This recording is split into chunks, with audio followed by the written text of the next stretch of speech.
I'm Jackson Hogue, and this is why the SLS exists.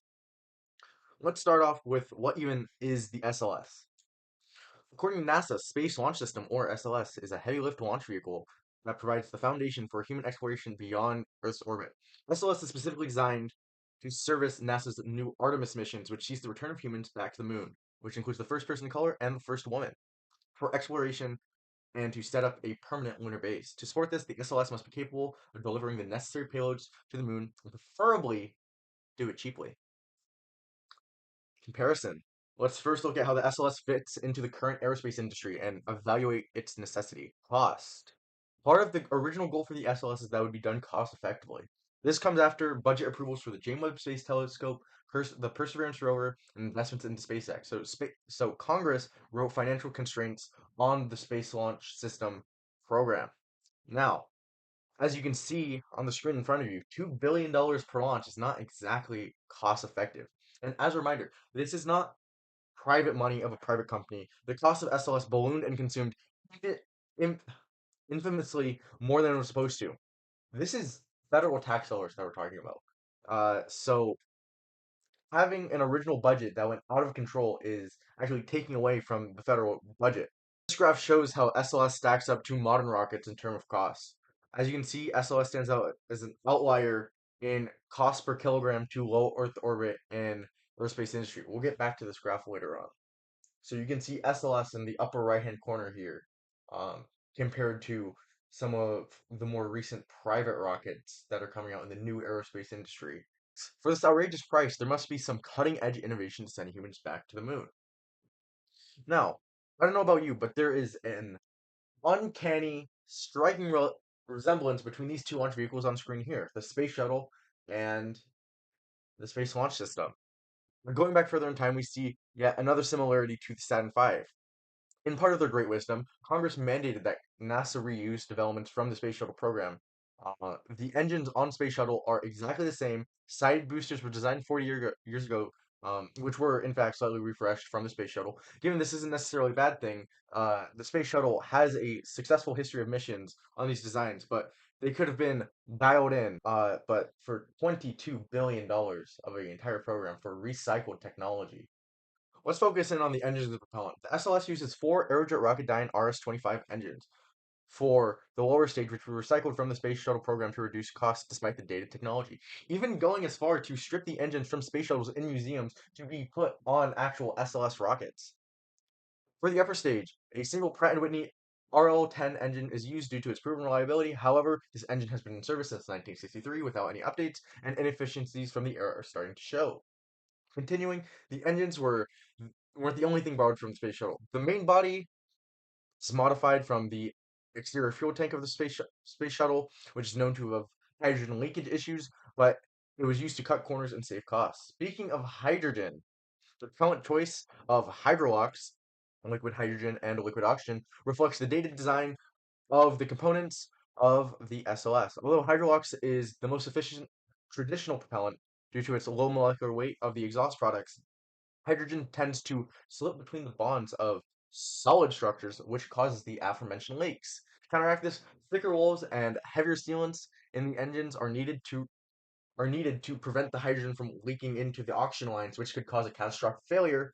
And all of this extra weight actually decreases the efficiency. This is why the majority of the industry has shifted away from hydrolox to methalox, liquid methane, and liquid oxygen, despite its slightly worse performance. The difference in design simplicity, lighter weight, and cost reduction is worth this trade-off. Alternatives. And now we are on the topic of the rest of the aerospace industry. Let's see what they have to offer. So let's look at the rocket that actually beats out the Saturn V and SLS in terms of power, Starship. Although still currently in development, Starship Super Heavy is in a unique position to completely fulfill the mission requirements of SLS plus more.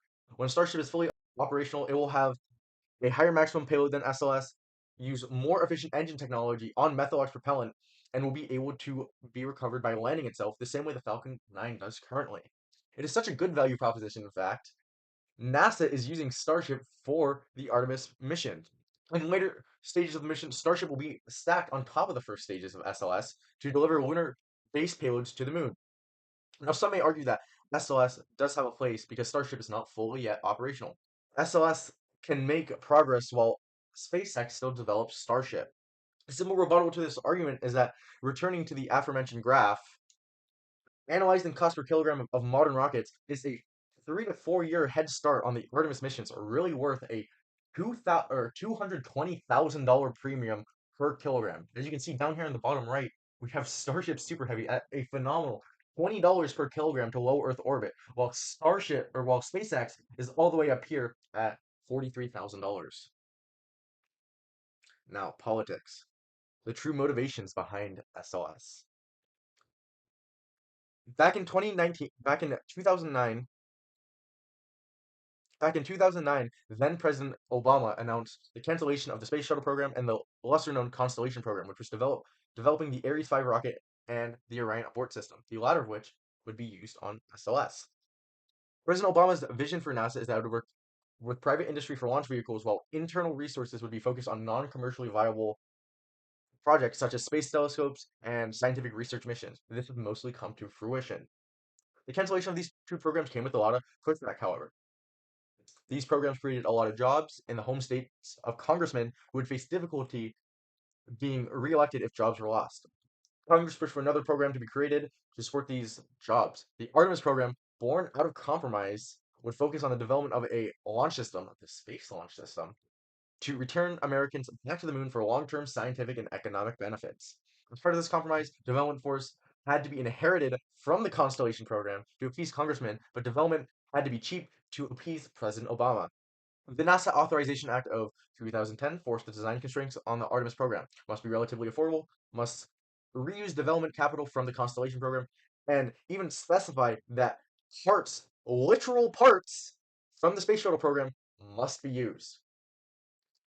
Now, this way, this absurd amount of money wasn't going completely to waste, however. This money is being spread out across a total of 1,100 private contractors that have their own employees to pay. Ultimately, the inflated cost of SLS contributed to the salary and employment of engineers across the nation. So not all was lost. Why does the SLS exist? The SLS exists to bring humans back to the moon, but that's not the only reason. The SLS inspires a generation to look to the skies. It keeps food on the table and roofs above hundreds of thousands of Americans, and it dares to advance human scientific knowledge further. At the end of the day, it may not be the most economical or the most performant, but its shadows reach further than specs and dollar signs. That is the SLS's spot in modern aerospace. Thank you.